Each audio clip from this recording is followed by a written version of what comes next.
Alors évidemment, la question foncière, la ressource foncière est devenue, c'était déjà le cas, mais là il y a une véritable prise de conscience de tout le monde sur la nécessité de voir cette ressource foncière comme n'étant pas illimitée. C'est une ressource limitée qui prend une valeur, une importance toute particulière, et c'est véritablement le principal sujet pour les élus, pour les collectivités, pour le politique en matière territoriale, pour les années qui viennent, c'est de changer complètement de paradigme sur la manière de regarder l'utilisation du foncier. La consommation foncière va devoir être réduite, est déjà réduite et va devoir drastiquement se réduire, et ça va avoir des conséquences avec des enjeux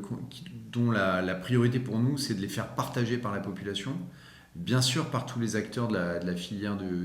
l'immobilier et de la construction, mais surtout aussi par la population, parce que ça nécessite de réfléchir autrement sur la façon dont on doit utiliser le foncier, nous-mêmes, nous les collectivités, mais aussi l'ensemble des habitants d'un territoire, les entreprises, tous les propriétaires doivent regarder le foncier de manière différente. Ça a des conséquences en matière de densité.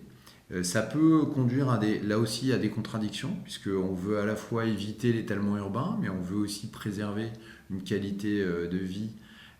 dans le milieu urbain, dans le milieu bâti, qui préserve des îlots de fraîcheur, qui fasse toute sa place à la nature en ville, etc. Et donc ça, c'est vraiment le défi auquel on est confronté aujourd'hui et qu'on essaye de relever. Alors, on n'a pas encore toutes les réponses, mais c'est quelque chose qu'on travaille